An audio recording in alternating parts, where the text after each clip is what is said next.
Hello everyone, this is doctor Jeevesh Yadav.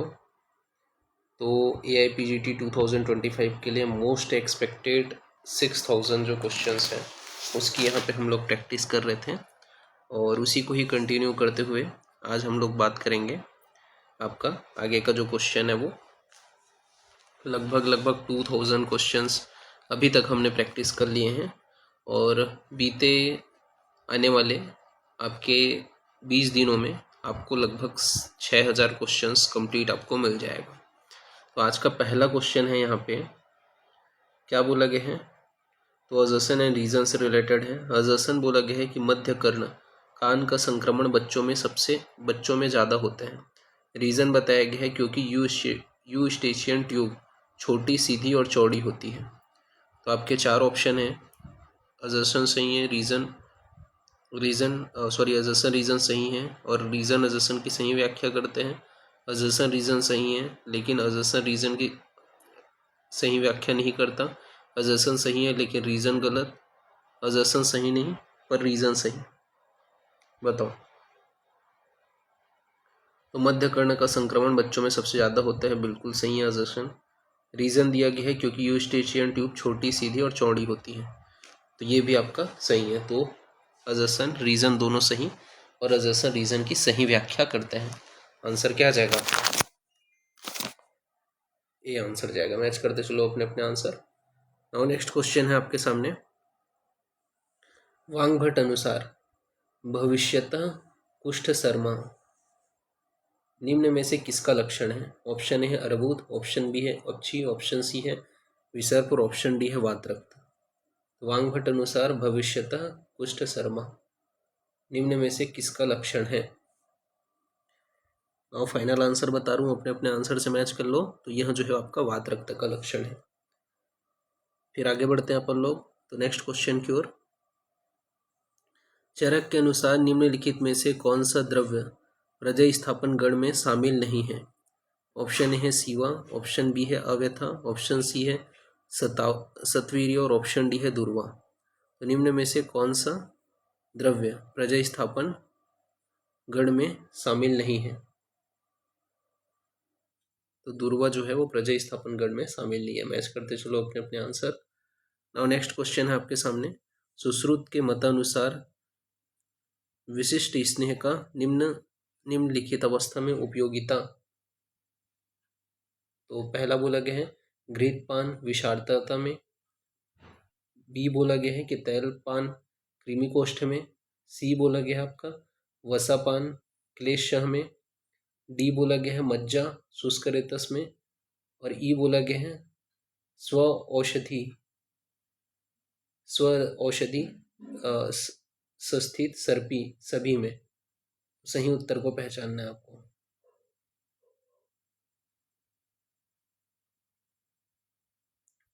तो देखो, घृतपान विषार्ततम बोला गया है, बिल्कुल सही है। तैलपान कृमिकोष्ठ में बोला गया है, बिल्कुल सही है। इसके अलावा स्व औषधि सस्थित सर्पी सभी में, ठीक है, तो ये भी सही है। तो आंसर क्या आ जाएगा? ए बी और आपका ई। मैच करते चलो अपने अपने आंसर। और नेक्स्ट क्वेश्चन है आपके सामने। सुश्रुत के अनुसार अमाशय में रक्त एकत्रित होने पर उसकी चिकित्सा करनी चाहिए। ऑप्शन ए है विरेचन द्वारा, ऑप्शन बी है वमन द्वारा, ऑप्शन सी है नस्य द्वारा और ऑप्शन डी है शिरोविरेचन द्वारा। तो सुश्रुत अनुसार अमाशय में रक्त एकत्रित होने पर उसकी चिकित्सा करनी चाहिए किसके द्वारा? वोमन के द्वारा। मैच करते चलो अपने अपने आंसर। नाउ नेक्स्ट क्वेश्चन है आपका। सूची ए को सूची दो से मिलाना है चरक अनुसार। तो सूची ए में आयास, सस्कुली, कुलत्थ, अन्न ये दिया गया है। उसके बाद में उसके कर्म दिया गया है। तो देखो, अयास जो होता है वो अपथ्यकर होता है। सस्कुली क्या होता है आपका? तो सस्कुली को क्या बोला गया? श्लेष्म पित्त जनन बोला गया है। ठीक है, तो सस्कुली को क्या बोला गया आपका? श्लेष्म पित्त जनन बोला गया है। कुलत्थ जो है, तो कुलत्थ क्या करते हैं? तो अम्ल पित्तजनक होते हैं, तो कुलत्थ अम्ल पित्तजनक। और अन्न क्या होते हैं? तो अन्न जो है वो आपका वृत्तिकर होते हैं। तो देख लो आंसर क्या जाएगा आपका, यहाँ पे बी आंसर जाएगा। मैच करते चलो अपने अपने आंसर। और नेक्स्ट क्वेश्चन है आपके सामने, निम्न में से कौन सा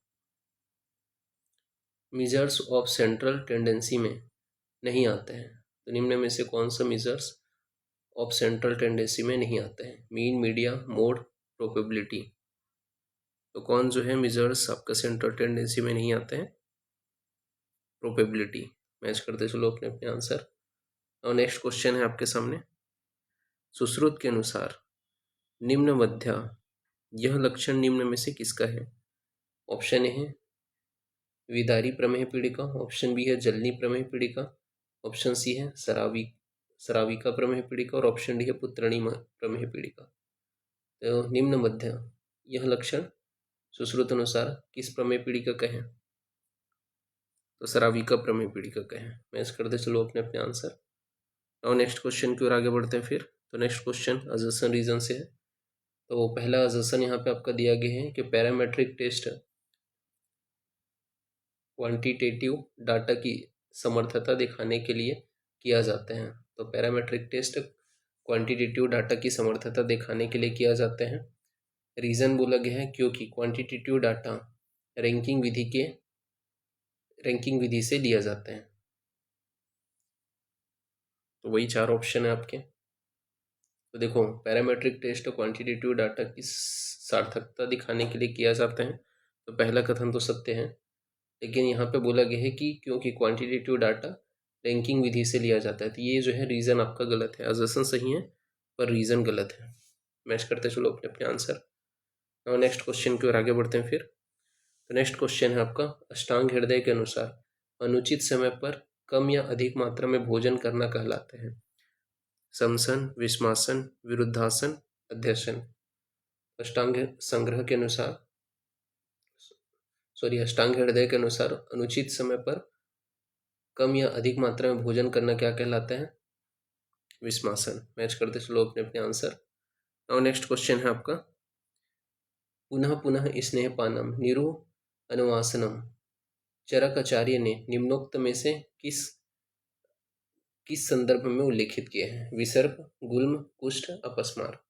तो पुनः पुनः स्नेहपानम निरु अनुवासनम, तो आचार्य चरक ने निम्न में से किस संदर्भ में उल्लेखित किए हैं? तो गुल्म के संदर्भ में उल्लेखित किए हैं। मैच करते चलो अपने अपने आंसर। और नेक्स्ट क्वेश्चन है आपके सामने,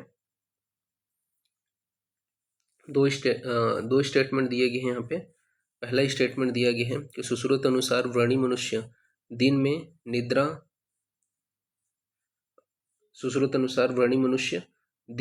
निद्रा ले सकते हैं। सेकंड स्टेटमेंट है, यदि व्रणी मनुष्य दिन में निद्रा लेते हैं तो उसका व्रण स्थान में कंडू तथा अंगों में भारीपन, राग और स्त्राव सभी का समन होता है। तो उपरोक्त कथन का अवलोकन करके अपने विकल्पों को बताइए, सही उत्तर का चयन करो। तो देखो, सुश्रुत अनुसार व्रणी मनुष्य दिन में निद्रा लेते हैं, तो ये कथन बिल्कुल गलत है। इसके अलावा बोला गया है कि यदि व्रणी मनुष्य को दिन में निद्रा देते हैं तो व्रण स्थान में कंडू, अंगों में भारीपन, राग, स्त्राव सभी समन हो जाते हैं। तो दोनों कथन आपके क्या हो जाएंगे? गलत है। मैच करते चलो अपने अपने आंसर। और नेक्स्ट क्वेश्चन की ओर आगे बढ़ते हैं फिर। तो नेक्स्ट क्वेश्चन है आपका, यूनिसेफ का दक्षिण मध्य एशिया क्षेत्र का कार्यालय कहाँ है? ऑप्शन ए है नई दिल्ली, ऑप्शन बी है कोलंबो, ऑप्शन सी है इस्लामाबाद और ऑप्शन डी है काठमांडू। तो यूनिसेफ का दक्षिण मध्य एशिया क्षेत्र का कार्यालय कहाँ है? तो काठमांडू में है। मैच करते चलो अपने अपने आंसर। और नेक्स्ट क्वेश्चन है आपका अजर्सन रीजन से। तो अजर्सन बोला गया है, ओपन एंगल ग्लोकोमा के अधिकांश रोगियों द्वारा नज़दीक से पढ़ने एवं नज़दीक का काम करने में कष्टता होते हैं तथा यह क्रमशः बढ़ता जाता है। इससे पीड़ित रोगियों में नज़दीक के चश्मे का नंबर बार बार बदलता रहता है। रीज़न यहाँ पे बताया गया है कि ओपन एंगल ग्लोकोमा के रोगी में उपरोक्त लक्षण क्रमशः बढ़ते हुए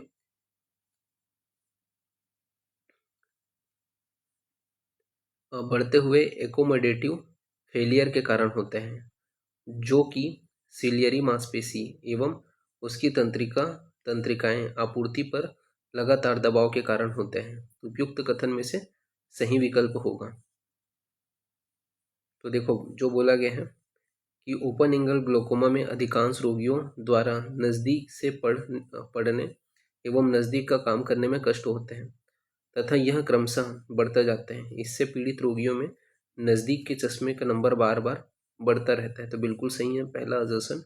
रीज़न बोला गया ओपन एंगल ग्लोकोमा के रोगी में उपरोक्त लक्षण क्रमशः बढ़ते हुए एकोमोडेटिव फेलियर के कारण होते हैं, जो कि सिलेरी मांसपेशी एवं उसकी तंत्रिका आपूर्ति पर लगातार दबाव के कारण होते हैं।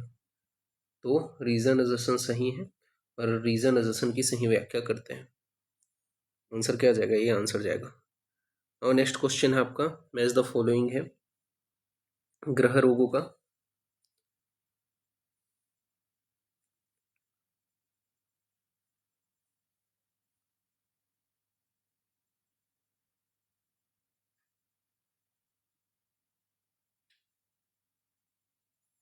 तो इसका आंसर आपको देना है।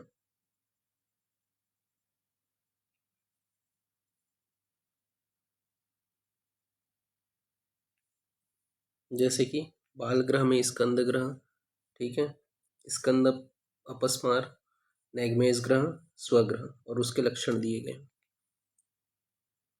तो देखो स्कंद ग्रह का लक्षण क्या है? तो स्कंद ग्रह में मेनली जो सरक्तभ्यलोचनम, ठीक है, तो सरक्ताभोलोचनम ये स्कंद ग्रह का लक्षण है।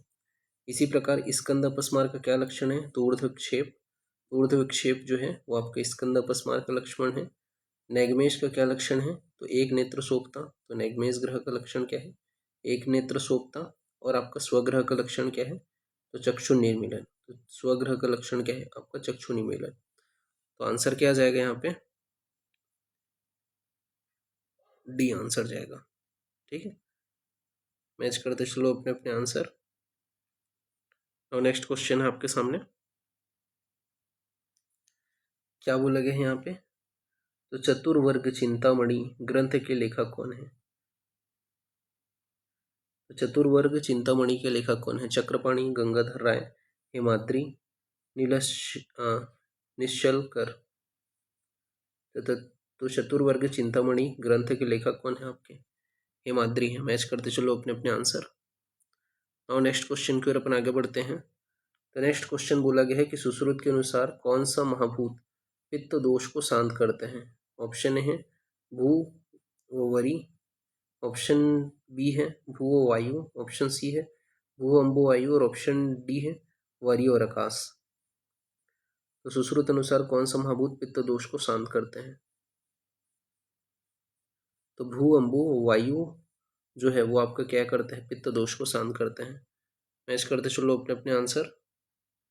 और नेक्स्ट क्वेश्चन है आपके सामने, सुश्रुत सूत्र 41/11 का रेफरेंस है इसका। और नेक्स्ट है चरक मत अनुसार सर्वबुद्ध अंगहीनम निम्नलिखित किस मानसिक प्रकृति का लक्षण है? चरक अनुसार सर्वबुद्ध अंगहीनम निम्नलिखित किस मानसिक प्रकृति का लक्षण है? मत्स्य सत्व, पाशु सत्व, प्रेत सत्व, वनस्पत्य सत्व। तो ये जो है वनस्पत्य सत्व का लक्षण है। मैच करते चलो अपने अपने आंसर। और नेक्स्ट क्वेश्चन है आपके सामने, अजर्सन रीजन से रिलेटेड है। तो अजर्सन यहाँ पे आपका बोला गया है, क्या बोला गया है यहाँ पे? Hydrochloric acid is a responsible of activation of pepsinogen into pepsin. Reason यहाँ पे बताया गया है pepsinogen when secreted has no digestive activity as soon as it comes in contact with hydrochloric acid. Pepsinogen molecule split to form pepsin molecule, which has low molecular weight than pepsinogen, and this pepsin acts a active passive। तो वही है कि एजर्सन false but reason true, assertion false true but reason false, और both statement are true, reason is correct, explanation of assertion। क्या जाएगा answer? तो B answer जाएगा। Next अपन आगे बढ़, सॉरी सी आंसर जाएगा। मैच करते चलो अपने अपने आंसर। और नेक्स्ट क्वेश्चन है आपका मैच द फॉलोइंग से रिलेटेड, फिर से चरकोक्त प्रकृति लक्षण व चरक अनुसार गुण यहाँ पे बताए गए हैं। तो प्रकृति लक्षण व चरक अनुसार गुण, जैसे कि प्रदर्शन, दर्शनन, स्फुटितंग, जागरूकता, सुकुमार, गण में रुक्ष, उष्ण, विशद, अच्छा, मधुर। देखो प्रसन्न दर्शनना, ठीक है, तो प्रसन्न दर्शनना ये अच्छा का जो है आपका गुण है चरक अनुसार। स्फुटितंगता, तो स्फुटितंगता जो है वो आपका किसका है? तो विशद का गुण है। इसी प्रकार जागरूकता, तो जागरूकता जो है वो रुक्ष का गुण है। और आपका सुकुमार, तो सुकुमार जो है वो उष्ण का गुण है। तो आंसर क्या आ जाएगा आपका? थर्ड आंसर जाएगा। मैच करते चलो अपने अपने आंसर। और नेक्स्ट क्वेश्चन है आपके सामने, फिर से आपका मैच द फॉलोइंग है, चरक अनुसार जो स्रोतस है उसका मूल के साथ में इसको मिलाने हैं। तो देखो मास वह स्रोतस, तो मास वह स्रोतस का मूल क्या है? तो मास वह नाम स्रोतसाम स्नायु मूलम त्वक्च, ठीक है, स्नायु त्वक जो है मास वह स्रोतस का मूल है। मेदो वह स्रोतस का मूल क्या है? तो मेदो वह नाम स्रोतसाम वृको वपवहन, ठीक है, तो मेदो वह स्रोतस का वृक तथा वपवहन है। अस्थि वह स्रोतस का मूल क्या है? तो अस्थि वह स्रोतस का मूल जो है वो मेद एव जघनम च, ठीक है, तो मेद एव जघनम च ये अस्थि व स्रोतस का मूल है। और मज्जा व स्रोतस का मूल है आपका अस्थि संधिश्च, तो अस्थि संधिश्च क्या है आपका? मज्जा व स्रोतस का मूल है। तो आंसर क्या जाएगा आपका? सेकंड आंसर जाएगा। मैच करते चलो अपने अपने आंसर। और नेक्स्ट क्वेश्चन है, दो स्टेटमेंट अगेन यहाँ पे दिए गए हैं। पहला स्टेटमेंट बोला गया है सुश्रुत संहिता अनुसार गर्भ के विकास के छठवें महीने में बुद्धि का विकास होता है। सेकंड स्टेटमेंट बोला गया है चरक संहिता अनुसार गर्भ का बलवर्ण उपचय गर्भ विकास के छठवें महीने में अधिक होता है। तो वही चार ऑप्शन। तो सुश्रुत संहिता के अनुसार गर्भ के विकास के छठवें महीने में बुद्धि का विकास होता है, तो बिल्कुल सही है, ठीक है, षष्ठे बुद्धि करके बोला गया है। फिर चरक संहिता अनुसार गर्भ का बलवर्ण का उपचय गर्भ विकास के छठवें महीना में अधिक होते हैं, ये भी कथन सत्य है। तो दोनों स्टेटमेंट आपके राइट हैं। और नेक्स्ट क्वेश्चन की ओर आगे बढ़ते हैं फिर। तो नेक्स्ट क्वेश्चन आपके सामने है, सुश्रुत संहिता के अनुसार किस मर्म का आघात होने से कुत्थता होती है? तो सुश्रुत संहिता अनुसार किस मर्म का आघात होने से कुत्थता होती है? गुल्फ, जानू, कर्पूर, मणिबंध। इसका आंसर आपको देना है।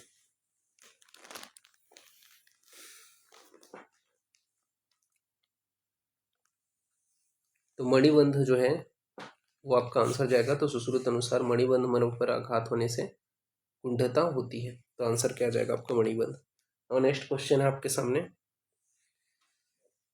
अगेन मैच द फॉलोइंग है, दिनचर्या का क्रम बताया गया है, ठीक है, और फल बताए गए, जैसे कि अभ्यंग, व्यायाम, उदावर्तन, स्नान, ठीक है। तो अभ्यंग का फल क्या है? तो अभ्यंग का जो फल है वो क्या है?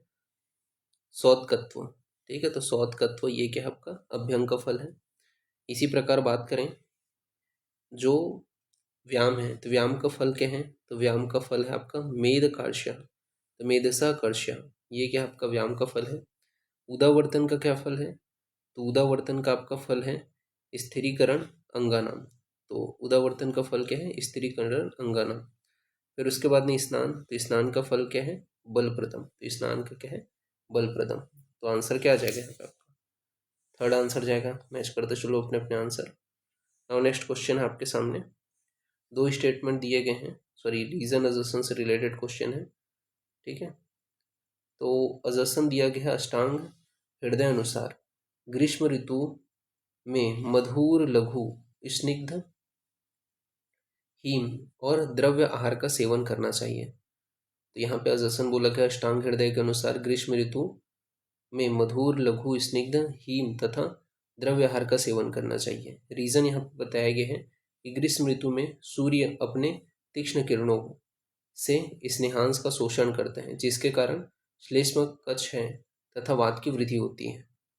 तो सत्य कथन को अपने को छांटना है। बताओ चार ऑप्शन में से कौन से। तो देखो पहला स्टेटमेंट जो अजसन जो दिया गया है कि अष्टांग हृदय अनुसार ग्रीष्म ऋतु में मधुर, लघु, स्निग्ध, हीम तथा द्रव्य आहार का सेवन करना चाहिए। तो पहला तो सही है।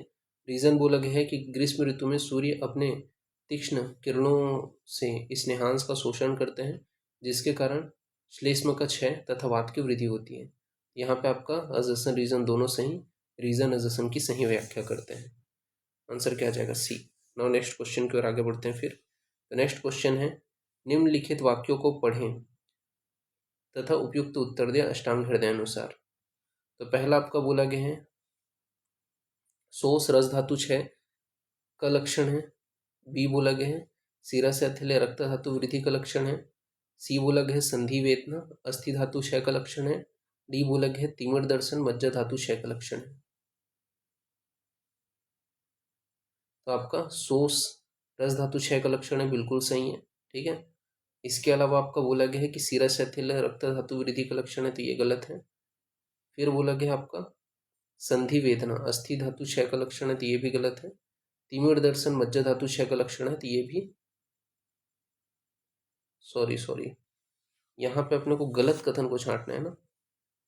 तो देखो संधि वेदना यह जो है आपका क्या है, गलत कथन है। तिमिर दर्शन मज्जा 6 में, तो ये सही कथन है। तो सोर्स रस धातु 6 सही और तिमिर दर्शन ये दोनों सही है, बाकी बी और सी गलत है। तो आंसर क्या आ जाएगा आपका?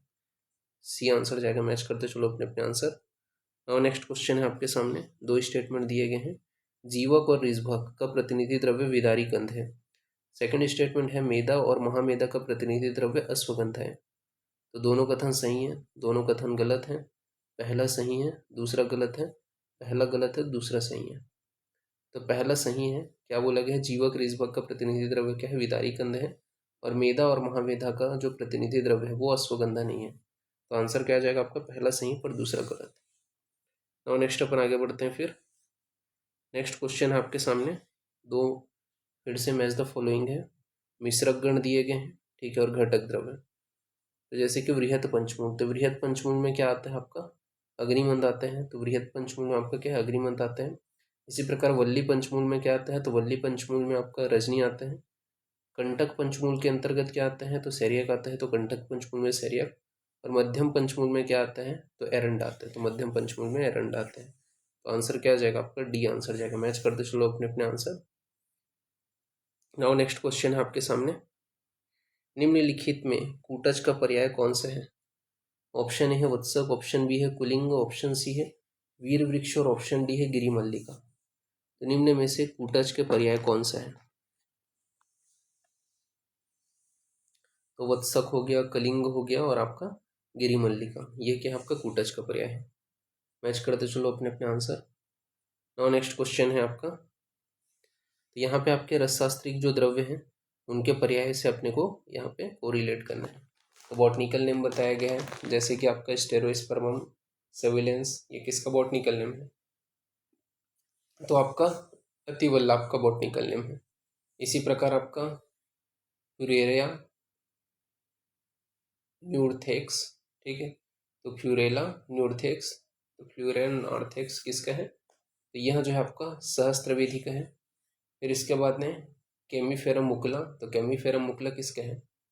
तो केमीफेरम मुकुला जो है पलाश का है, पलंग कशक है। इसके बाद में आपका कूर्मा लौंगा, तो कूर्मा लौंगा जो है वो हट विलासनी का है। ठीक है। तो आंसर क्या आ जाएगा आपका? थर्ड आंसर जाएगा। मैच करते चलो अपने अपने आंसर। और नेक्स्ट क्वेश्चन है आपके सामने, चरक मत अनुसार इंद्रियाणाम दृढ़ी करोति बलवर्धनम वात अनुलोम्यति निम्नलिखित किस रस के उत्पत्ति के लिए कहा गया है? अम्ल रस, कटु रस, लवण रस, मधुर रस। इसका आंसर आपको देना है। तो चरक अनुसार इंद्रियाणी दृढ़ी करोति बल वर्धयति वात अनुलोम्यति निम्न में से किस रस के लिए कहा गया है? तो आपका अम्ल रस के लिए बोला गया। मैच करते चलो अपने अपने आंसर। और नेक्स्ट क्वेश्चन है आपके यहाँ पे, अगेन दो मैच द फॉलोइंग है, गुण को उनके मुख्य कर्म से मिलाना है।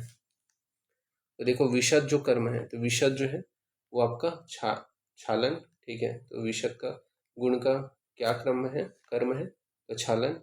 संरक्षण का क्या कर्म है तो रोपण, तो संरक्षण का क्या कर्म है रोपण। खर का क्या है तो खर का आपका है लेपन, तो खर का क्या है लेपन। और मंद का क्या है तो संसमन, तो मंद का क्या है संसमन। तो आंसर क्या आ जाएगा आपका, फोर्थ आंसर जाएगा। मैच करते चलो अपने अपने आंसर। और नेक्स्ट क्वेश्चन है आपका, क्या बोला गया यहाँ पे, वही है कि मैच द फॉलोइंग है, प्लांट्स के नेम है और उनके निर्यास हैं। तो जो सरला है, तो सरला का निर्यास क्या है, तो सरला का निर्यास आपका श्रीवेष्टक है, ठीक है। तो सरला का निर्यास श्रीवेष्टक है। इसी प्रकार आपका बात करें सल्लगी का निर्यास, तो सल्लगी का निर्यास कुंदरू है।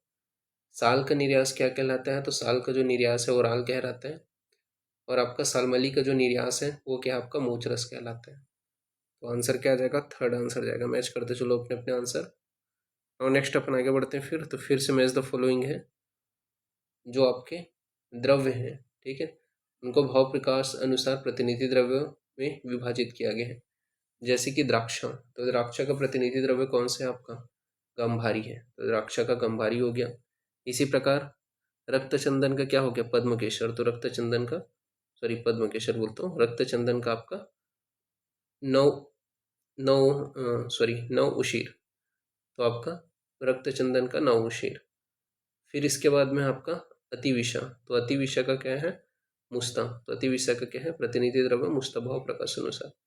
फिर है आपका नागपुष्प, तो नागपुष्प का क्या है पद्मकेशर, तो नागपुष्प का क्या है पद्मकेशर। तो आंसर क्या आ जाएगा आपका, फर्स्ट आंसर जाएगा। मैच करते चलो अपने अपने आंसर।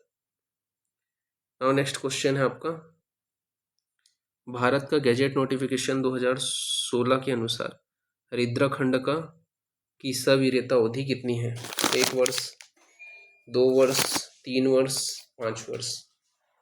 इसका आंसर आपको देना है। सवीर्यता अवधि कितनी है सुश्रुत अनुसार,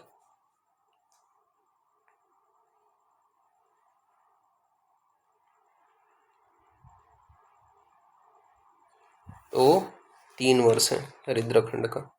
नेक्स्ट क्वेश्चन की ओर आगे बढ़ते हैं फिर। तो नेक्स्ट क्वेश्चन है आपका, रस रत्न समुच्चय द्वारा द्रुति को निम्न में से किस तेल में संरक्षित किया जाना चाहिए।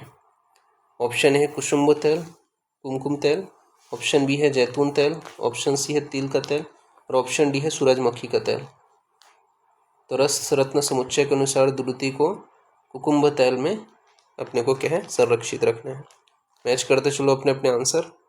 और नेक्स्ट क्वेश्चन है, तो नेक्स्ट क्वेश्चन है रस वांगभट के अनुसार मल्ल मूसा का प्रयोग इसके लिए किया गया है। ऑप्शन है धातु मृदुकरण, ऑप्शन बी है परपटी स्वेदन, ऑप्शन सी है पोटली पाचन और ऑप्शन डी है सत्व द्रावण।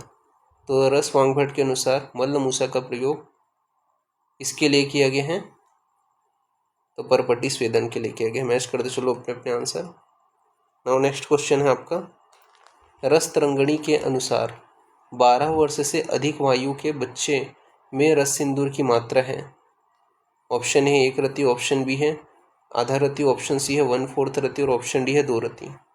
तो रस तरंगणी के अनुसार 12 वर्ष से अधिक वायु के बच्चों में रस सिंदूर की मात्रा कितनी है, 1 रति। मैच करते चलो अपने अपने आंसर। नाउ नेक्स्ट क्वेश्चन है, रस रत्नाकर ग्रंथ के लेखक कौन है। नित्यानाथ, रामचंद्र, सोमदेव, वांगभट। तो रस रत्नाकर के लेखक कौन है, नित्यानाथ। मैच करते चलो अपने अपने आंसर। नाउ नेक्स्ट क्वेश्चन अपन आगे बढ़ते हैं फिर। तो नेक्स्ट क्वेश्चन है यहाँ पे आपका, बृहद रस राज सुंदर के अनुसार वंग विकार का उपचार है। तो बृहद रस राज सुंदर के अनुसार वंग विकार का उपचार है। ऑप्शन ए है मधु मिश्रित गोदुग्ध, ऑप्शन बी है मेषशृंगी चूर्ण और शर्करा, ऑप्शन डी है मनुव्रीहि और सीता और ऑप्शन डी है स्वर्ण भस्म और हृतिक चूर्ण। तो बृहद रस राज सुंदर के अनुसार वंग विकार का उपचार क्या है आपका, मेषशृंग चूर्ण और शर्करा। आंसर क्या जाएगा, बी आंसर जाएगा। और नेक्स्ट क्वेश्चन है आपके सामने, रस रत्न समुच्चय अनुसार रस भस्म निर्माण में किस यंत्र का प्रयोग किया जाता है? डमरू यंत्र, पूट यंत्र, स्थलिक यंत्र और आपका बालुका यंत्र। तो रस रत्न समुच्चय के अनुसार रस भस्म निर्माण के लिए आपका डमरू यंत्र की आवश्यकता होती है। आंसर क्या जाएगा आपका? सेकंड जाएगा, फर्स्ट जाएगा। और नेक्स्ट क्वेश्चन है आपके सामने, रस तंगड़ी के अनुसार सर्वोत्तम स्वर्ण वंग निर्माण हेतु पारद और वंग का अनुपात होते हैं 1:1, 1:2, 1:4, 1:2:1। तो रस तंगड़ी के अनुसार सर्वोत्तम स्वर्ण वंग निर्माण हेतु पारद और वंग का अनुपात जो है वो आपका 1:1 होता है। मैच करते चलो अपने अपने आंसर। और नेक्स्ट क्वेश्चन है आपके सामने, रस रत्न समुच्चय के अनुसार गंधक द्रुति निर्माण के लिए प्रयुक्त कपड़े की लंबाई क्या होनी चाहिए? ऑप्शन ए है अर्तनी प्रमाण, ऑप्शन बी है चतुर प्रमाण, ऑप्शन सी है राजहस्त्र प्रमाण और ऑप्शन डी है वीरवस्ती प्रमाण। तो रचनात्मक समुच्चय रसरत्न समुच्चय के अनुसार गंध द्रुति निर्माण के लिए प्रयुक्त कपड़े की लंबाई क्या होनी चाहिए? तो अर्तनी प्रमाण का। मैच करते चलो अपने अपने आंसर। और नेक्स्ट क्वेश्चन है आपका, आचार्य चरक द्वारा निम्न में से कौन सा प्रत्यक्ष अनुपलब्धि के कारण में सम्मिलित नहीं है? ऑप्शन ए है अति सूक्ष्मयात, ऑप्शन बी है अति विप्रकर्षाद, ऑप्शन सी है मनो अव्यवथनात् और ऑप्शन डी है स्वभावतः। तो आचार्य चरक द्वारा निम्न में से कौन सा प्रत्यक्ष अनुपलब्धि के कारण में सम्मिलित नहीं है? तो स्वभावतः जो है वो शामिल नहीं है। मैच करते चलो अपने अपने आंसर। नाउ नेक्स्ट क्वेश्चन है आपका, 2 स्टेटमेंट अगेन दिए गए हैं। पहला स्टेटमेंट बोला गया है श्लेष्मला बलवंतो वसुमंतो विद्यावंतो ओजिस्विना शांता आयुतश्च भवति। सेकंड स्टेटमेंट है वातस्तु रुक्ष लघु चल बहुशीघ्र शीत परुषविदा। तो बताओ इसका आंसर। तो श्लेष्म बलवंता वसुन्मन्ते विद्यावंते ओजस्वीन शांता आयुष्तंश्च भवति। तो पहला कथन सही है। दूसरा कथन बोला गया है वातस्तु सुरुक्ष लघु चल बहुशीघ्र शीत परुष्वदी। तो ये भी कथन सही है। तो दोनों स्टेटमेंट सही है। और नेक्स्ट क्वेश्चन है आपका, आचार्य चरक अनुसार वैकरणीनाम च स्वप्न नाम दर्शनम यह निम्नलिखित में से किसका लक्षण है? करण का, कार्यफल का, कार्ययोनि का, कार्य का। तो आचार्य चरक अनुसार वैकरणीनाम च स्वप्न नाम दर्शनम किसका लक्षण है? ये कार्य का लक्षण है। और नेक्स्ट क्वेश्चन की ओर आगे बढ़ते हैं फिर। तो नेक्स्ट क्वेश्चन है, अगर एक मोटी रोगी अपने नैदानिक इतिहास में मृंजा व्यायाम वर्जनम निदान सेवन करने के रूप में और सहते मूत्रम किच्चित लक्षण के साथ आता है, तो आचार्य चरक के दृष्टिकोण से निम्नलिखित में से कौन सा कथन सत्य है? बताओ। पहला बोला गया है रोगी अलाल में से पीड़ित है और रोगी अलाल में, दूसरा है आपका वसा में, तीसरा है आपका हस्ती में और चौथा है आपका सांद्र में है और असाध्य। तो रोगी जो है वो सांद्र में से पीड़ित रहते हैं और ये जो होता है वो साध्य माना जाता है। और नेक्स्ट क्वेश्चन की ओर आगे बढ़ते हैं फिर। तो नेक्स्ट क्वेश्चन है डलहन के अनुसार स्वर वह स्रोतस का अर्थ है इंद्रिय धमनी, जीवामूल नाड़ी, शब्दवाही धमनी, वाग्वाहिनी सिरा। तो डलहन के अनुसार स्वर वह स्रोतस का अर्थ क्या है?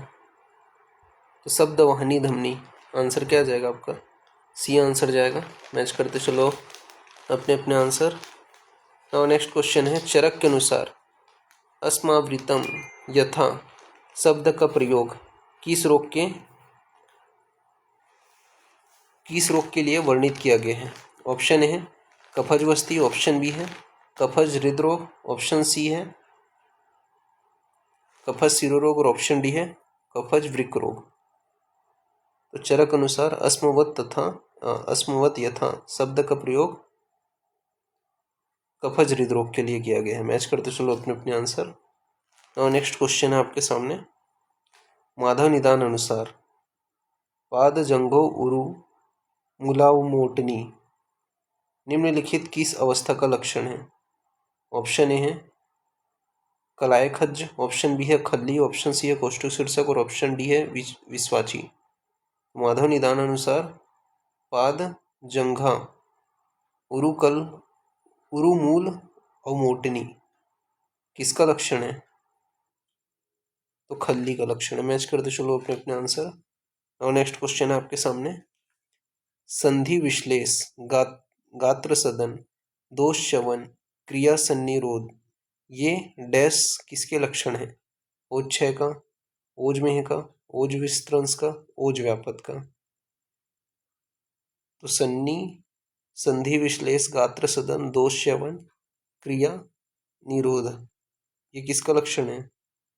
ओज विस्त्रंस का लक्षण है। मैच करते चलो अपने अपने आंसर। और नेक्स्ट क्वेश्चन है आपका। तो अजसन यहाँ पे दिया गया है, क्या बोला गया है?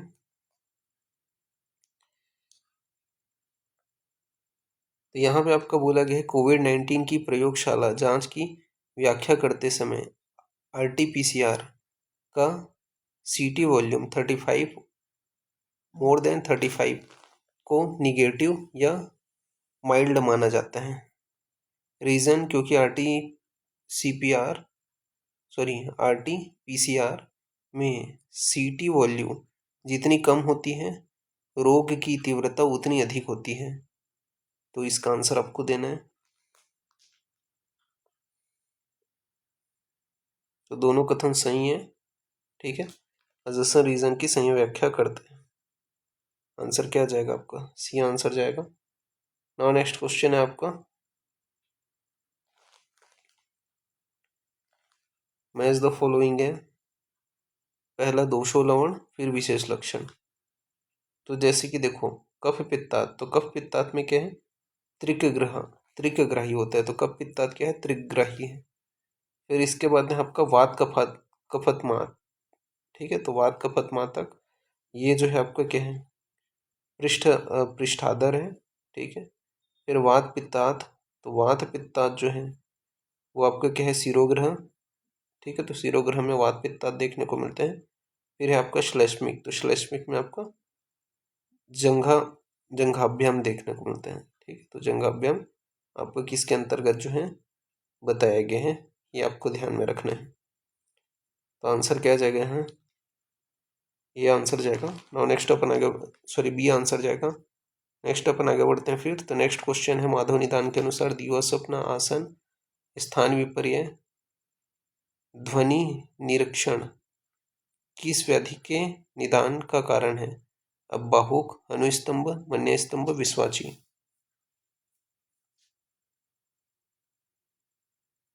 तो माधव निदान के अनुसार दिवास्वप्न आसन एवं स्थान विपर्य ध्वनि निरीक्षण किस व्याधि के कारण बताए गए? तो आपका मन्य स्तंभ के कारण। और नेक्स्ट क्वेश्चन है आपके सामने। एक 29 वर्ष महिला के रक्त परीक्षा में HB 7.8 ग्राम पर DL, इसके अलावा आपका रेटिकुलोसाइट काउंट 0.8%, पेरिफेरल स्मेयर में माइकोटिक हाइपरक्रोनिक एनीमिया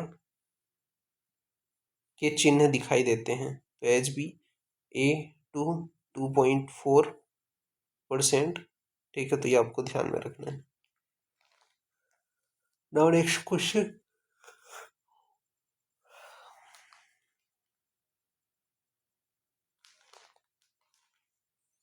नेक्स्ट क्वेश्चन है आपके सामने। कश्यप अनुसार निम्नलिखित किस व्याधि में वल्क यूज का प्रयोग किया गया है? अतिसार, ग्रहणी, उदावर्त, अजीर्ण। तो कश्यप अनुसार निम्नलिखित किस व्याधि में यूष का प्रयोग किया गया है? इसका आंसर आपको देना है अर्श, अतिसार, हृदरोग, कुष्ठ। तो ये आपका अतिसार। मैच करते चलो अपने अपने आंसर। नेक्स्ट क्वेश्चन है, अष्टांग हृदय के अनुसार निम्नलिखित में से कौन सा गंडूस नित्य प्रयोग करने के लिए कहा गया है? शोथयुक्त, तावद्र, रक्त स्त्राव युक्त, तीव्र वेदना और तय। तो अष्टांग हृदय के अनुसार निम्नलिखित में से कौन सा गंडूस तीव्र नित्य प्रयोग करने के लिए कहा गया है? ठीक है, फिर नेक्स्ट अपन आगे बढ़ते हैं। फिर तो नेक्स्ट क्वेश्चन है आपका,